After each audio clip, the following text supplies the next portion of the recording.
Hi, morning, everybody. It's Fast Cars, Fast Money. We're talking about the Xfinity series at New Hampshire, at Loudon.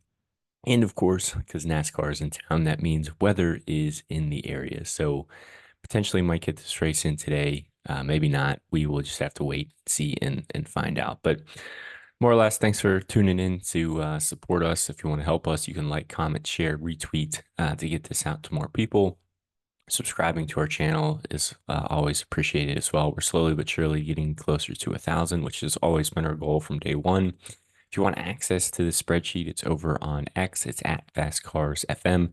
Feel free to ask us any lineup questions over there. And then finally, hey, if you're having a good day, you just want to say thanks. There's a link there, to send some tips. So coming into this race, New Hampshire is kind of a unique track.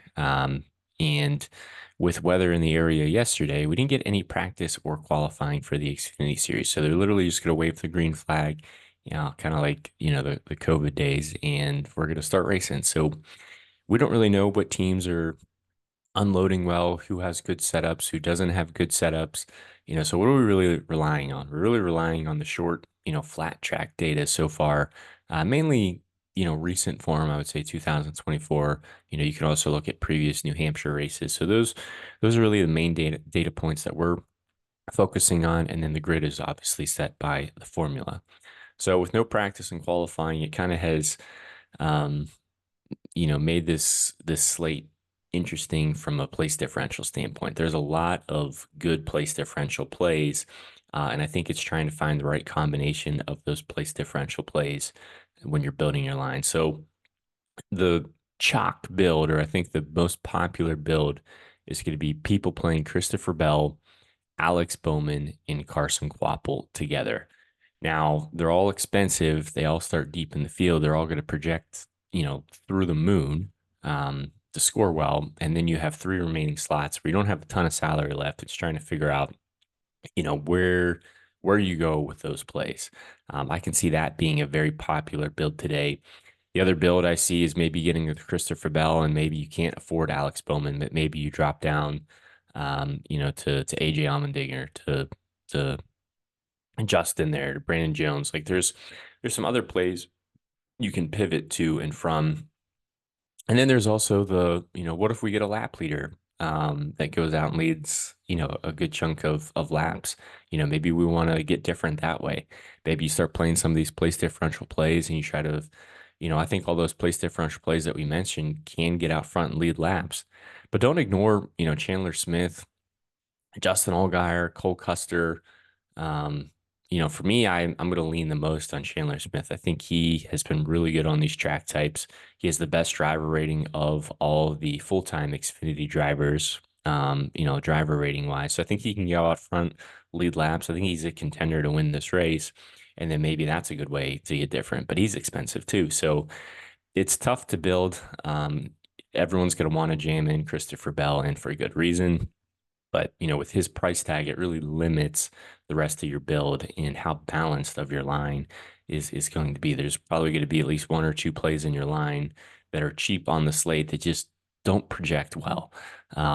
In trying to figure out who those cheap plays are that are to come through is always, somewhat difficult. So let's just get into it here. So you got Christopher Bell, Smith, Allgaier, Bowman, Custer, and Mayer. Mayer's kind of the odd person out for me. I just think the upside with all the other drivers is just so much higher than Mayer. Now, maybe if you're building multiple lines, again, we haven't seen practice and qualifying, so maybe this team nailed it. Maybe Smith goes out there, can't lead any laps. Custer goes out there, can't lead any laps, and Mayer gets out front and leads, stage one before these place differential plays come through. I can see that working, but otherwise, I would much rather just lean on these other plays. You're going to obviously have Christopher Bell and Alex Bowman as the place differential plays. Ton of upside there. They have lap leading upside, dominator upside, the ability to get fast laps, the ability to finish well. Like their projections are going to be higher than anyone else's on the slate. So trying to get both of them in a lineup as I think is ideal. But just know a lot of people are going to be building that way. And if you're so top heavy, you're going to have to sacrifice lower on the slate. I like Chandler Smith a lot today. He's my favorite lap leader. I think he can get out front early, and I think he can stay up front all race long. I think he even can contend with the Christopher Bells, the Alex Bowmans in this race. And Justin Allgaier has been really good here too. And I think with so many people jamming in Bell, Smith, or mainly Bell and Bowman and maybe Smith too, I think Allgaier could potentially get overlooked. But Allgaier is pretty good at this track. He gives you some place differential upside. He doesn't have to go nearly through as many cars as these place differential plays. So he should be able to get to the front quicker. And if we look at his last four finishes here, he's finished sixth, first, second, and third. So he's pretty good, and I think he's going to get overlooked. So I think that's a really great leverage play for tournaments. So I think getting any combination of these four drivers in your line is a great combination, great way to start your DFS builds. Cole Custer, eh, I just think Smith can get the lead early. So if you do want to play an early lap leader, I would just lean on Chandler Smith if you can afford him over Cole Custer, but I don't mind Custer. Creed and Hill, really this whole 9K range. I don't think Creed can get out front and get the lead.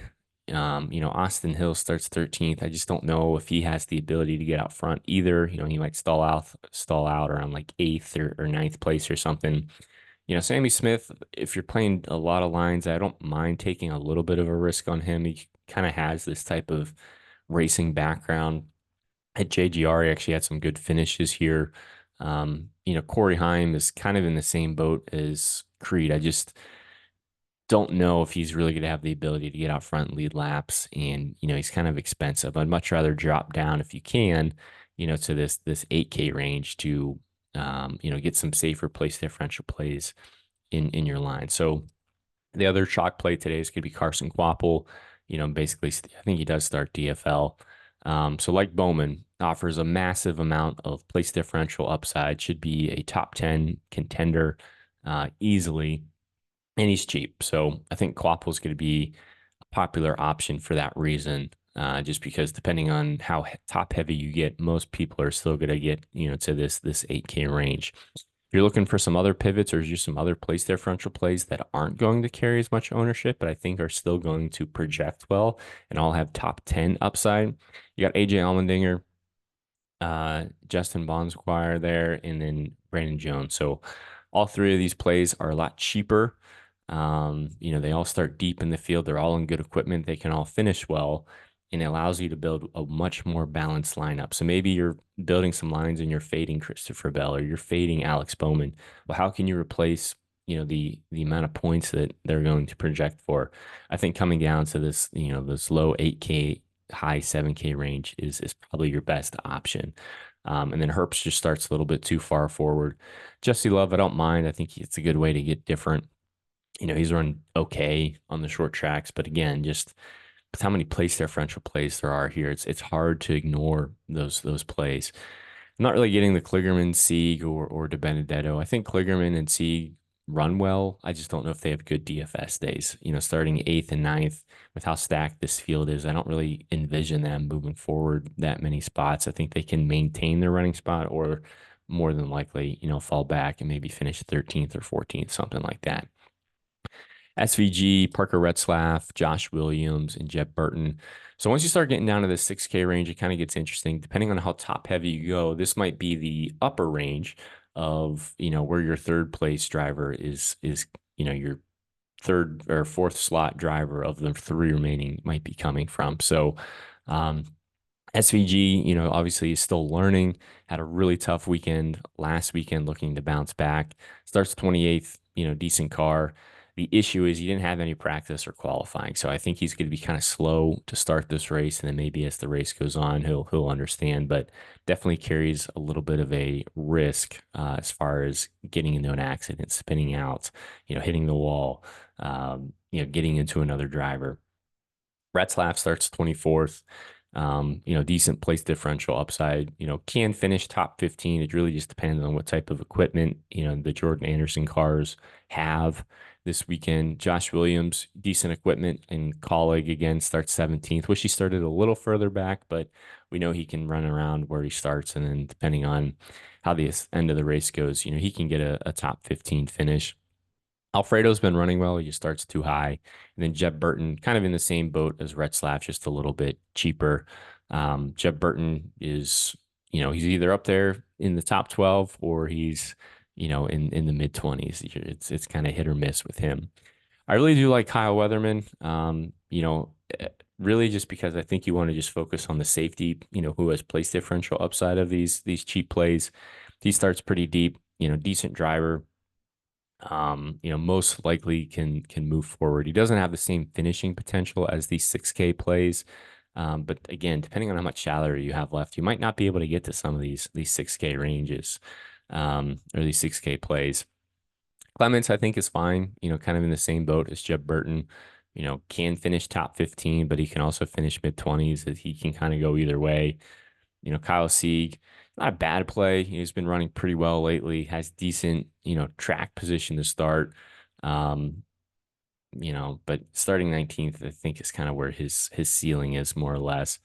Brennan Poole, I like Brennan Poole. I think he has good finishing potential. Not as safe as maybe some other place differential punt plays. Like I like Mason Massey. He has some pretty good track history here. Finishes around the top 10 the last couple of times he has raced here. And yes, he kind of got lucky. The race kind of came to him, but he starts 31st. So kind of like Weatherman, he's kind of a safer play you can lean on. Haley Deegan has just been terrible this year. Even when she projects well or she starts deep in the field, it just doesn't go her way for one reason or another. Leland Honeyman starts a little bit too far forward. Garrett Smithley's probably my other, favorite punt play to go to. So I really like Massey, I really like Smithley, and I really like Weatherman as far as my cheap value options. Those are going to be the ones I'm going to try to build around just because of where they start. They're not really going to lose me points. They really just need to stay on track. And as long as my top plays, come through, win the race, lead laps, pick up fast laps, get all those place differential points. I don't really need a ton of points from the bottom of the slate. And I think these are the safest. Um, Other than that, who we see, all the way down here, you can sprinkle and mix and match these plays. I'm not really crazy about any of them. But yeah, hopefully that's helpful. I think it really just comes down to what combination of the place differential plays you want. Are you going all place differential? Do you want a lap leader in your line? Um, what place differential plays are you going to fade? Things of that nature. So hopefully that's been helpful. If it has, dropping a like on the video is always appreciated. Best of luck today or tomorrow or Monday or Tuesday, whenever we get this race in. But thank you guys for tuning in. We'll get the Cup Series video and sheet out, once we have all that information. But best of luck today.